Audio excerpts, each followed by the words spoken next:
ओए था कोई दिसता जहांगीर तो यार बिहारियां पीछे चलते यार तुम मौत की कसम इधर गए अल्लाह अकबर अल्लाह अकबर अल्लाह अकबर पैर लंबा करो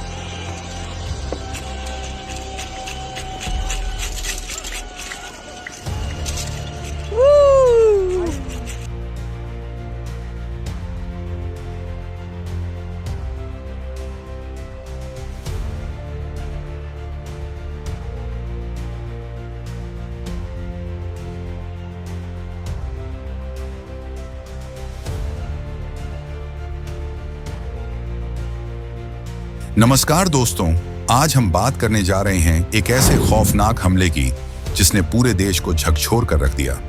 22 अप्रैल 2025 ये तारीख जम्मू कश्मीर के इतिहास में एक काले दिन के रूप में दर्ज हो गई। पिकनिक मनाने गए मासूम पर्यटकों पर आतंकियों ने गोलियों की बौछार कर दी और एक खूबसूरत वादी खून से लाल हो गई। ये है पहलगाम हमला 2025 की पूरी कहानी। 22 अप्रैल की सुबह थी, मौसम साफ था और वादियां पर्यटकों से भरी हुई थीं। बाईसारण घाटी, जो पहलगाम से थोड़ी दूरी पर स्थित है, वहां करीब 50 से ज्यादा पर्यटक पिकनिक मनाने पहुंचे थे। अचानक दोपहर के आसपास कुछ हथियारबंद आतंकवादी जंगलों से निकलकर घाटी की ओर बढ़े। उनके हाथों में AKF चार्टबोर्ड और MFC कार्बाइन जैसे खतरनाक हथियार थे। उन्होंने लोगों को घेर लिया और एक एक कर पूछने लगे, तुम्हारा धर्म क्या है?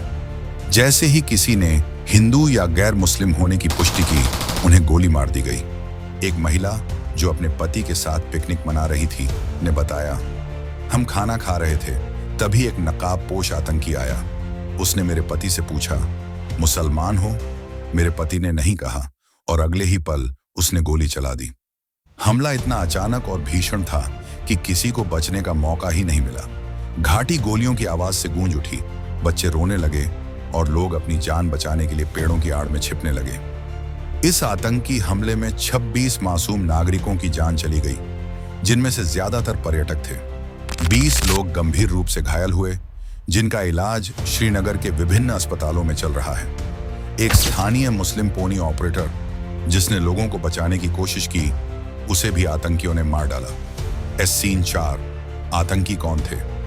जांच एजेंसियों के अनुसार हमलावरों का संबंध लश्कर-ए-तैयबा से था।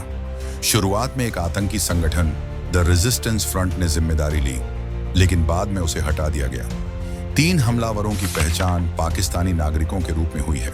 सरकार ने उनके स्केच जारी कर दिए हैं और इनाम की घोषणा की गई है। हमले के कुछ ही घंटों बाद भारतीय सेना ने सर्च ऑपरेशन शुरू कर दिया। कश्मीर के कई इलाकों में आतंकियों और उनके सहयोगियों के घरों को गिरा दिया गया और सैकड़ों लोगों को हिरासत में लिया गया। भारत सरकार ने पाकिस्तान को कड़ी चेतावनी दी और इंडस वाटर ट्रीटी को सस्पेंड करने का निर्णय लिया। प्रधानमंत्री और गृह मंत्री ने हमले की निंदा की और कहा कि दोषियों को बख्शा नहीं जाएगा। बीजेपी अध्यक्ष JP नड्डा ने बयान दिया, ये हमला कायरता की निशानी है, भारत इसका मुंहतोड़ जवाब देगा। देश भर में प्रदर्शन हुए, मोमबत्ती मार्च निकले और सोशल मीडिया पर जालर जस्टिस फॉर विक्टिम्स ट्रेंड करने लगा।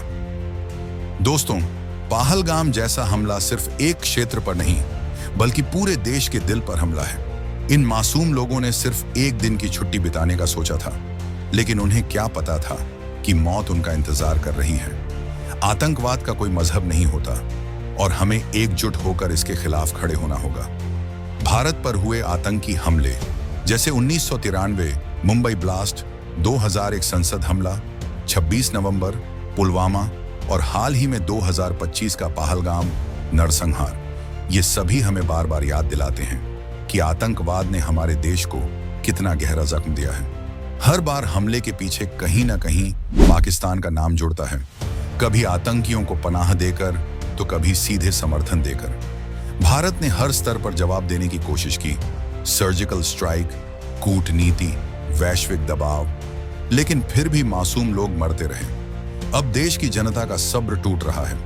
लोग पूछ रहे हैं, आखिर कब तक? क्या अब वो दिन दूर है जब भारत आतंक की जड़ पाकिस्तान को नक्शे से मिटा देगा? क्योंकि जब भारत जागता है तो इतिहास खुद बदल जाता है। अगर आप भी इस घटना से आहत हैं तो वीडियो को लाइक करें, शेयर करें और कमेंट में इंडिया नेवर फॉरगेट लिखें। हमारी श्रद्धांजलि उन सभी निर्दोष लोगों को जिनकी जान इस कायराना हरकत में गई। जय हिंद, वंदे मातरम।